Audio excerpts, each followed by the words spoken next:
MA final के बच्चों का हार्दिक स्वागत।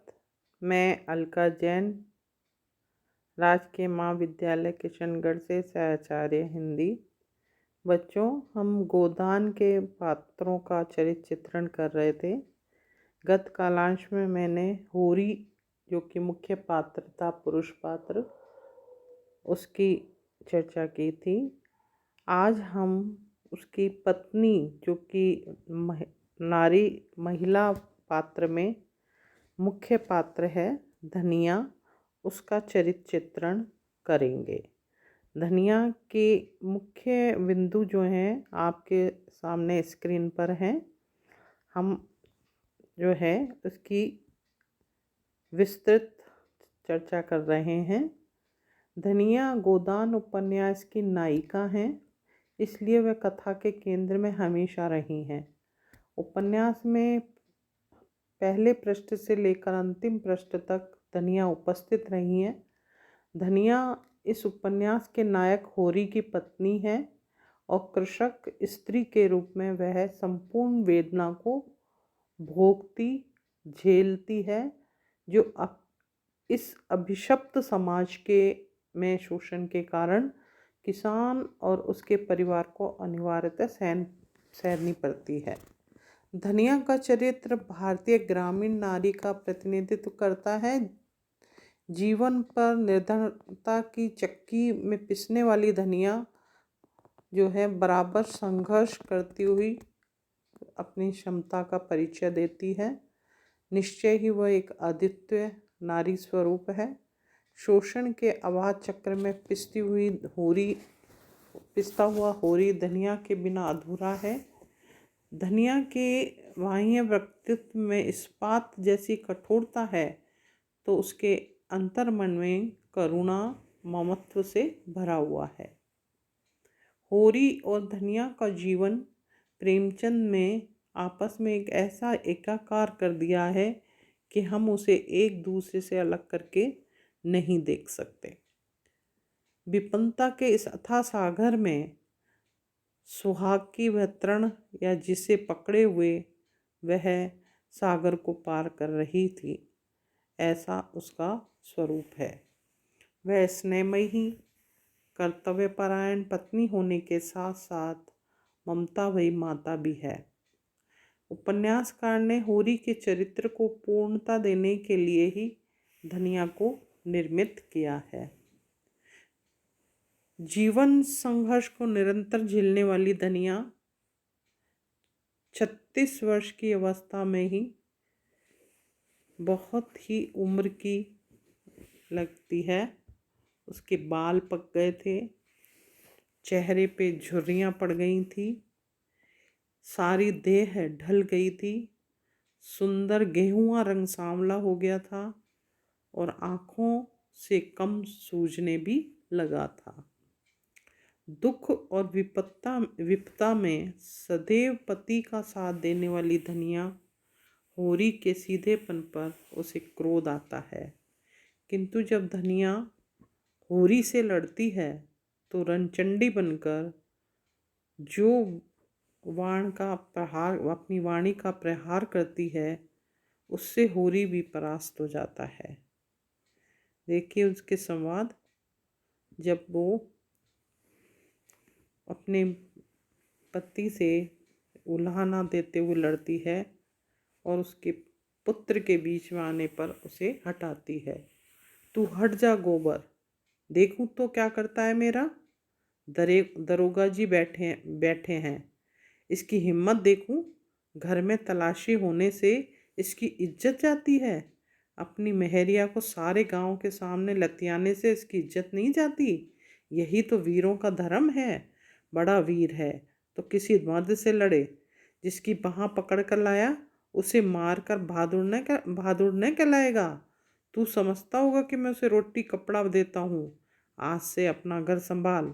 देख तो इसी गांव में तेरी छाती पर मूंग डलकर रहती हूँ कि नहीं, और उसे अच्छा खाऊंगी और पहनूंगी।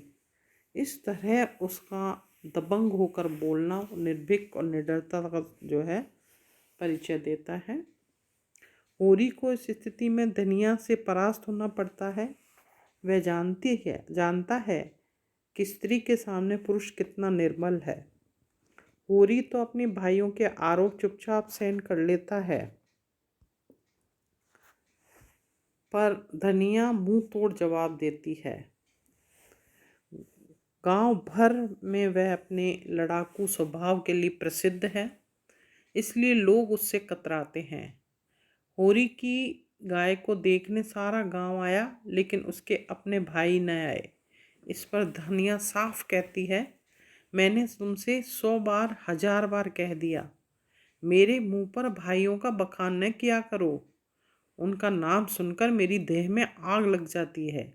सारा गांव देखने आया, उन्हीं के पाँव में मेहंदी लगी हुई थी, मगर आए कैसे? जलन हो रही होगी, इसके घर में गाय आ गई, छाती फटी जाती होगी। धनिया ऊपर से भले ही कठोर हो, पर हृदय से कोमल है। जुनिया और सिलिया को वह अपने घर में आश्रय देती है, यह जानते हुए कि जुनिया को घर में रखने से बिरादरी उसे समाज से बहिष्कृत कर देगी और उसके परिवार का हुक्का पानी बंद हो जाएगा। वह अपने कर्तव्य से पीछे नहीं हटती। जब इस अपराध के कारण गांव के पंच उस पर दंड लगा देते हैं, तो वह उत्तेजित होकर कहती है, पंचों, गरीब को सताकर सुख न पाओगे। इतना समझ लेना, हम तो मिट जाएंगे, कौन जाने इस गांव में रहें या न रहें, लेकिन मेरा श्राप तुमको भी जरूर लगेगा। मुझसे इतना कड़ा जरिमाना इसलिए लिया जा रहा है कि मैंने अपनी बहू को क्यों अपने घर में रखा, क्यों उसे घर से निकालकर सड़क की भिखारिन नहीं बना दिया। जुनिया जब गर्भवती हो जाती है, तो गर्भवती हो जाने पर उसके घर आश्रय पाने के लिए आती है। तब धनिया होरी को इस बात के लिए मनाती है, फिर वह जुनिया को अपने घर में जगह दे। होरी के यह कहने पर कि वह तो जुनिया का झोंटा पकड़कर घर से बाहर निकाल देगा, धनिया कहती है, देखो तुम्हें मेरी सौं, उस पर हाथ न उठाना, वह तो आप ही रो रही है। भाग की खोटी न होती तो वह दिन ही क्यों आता।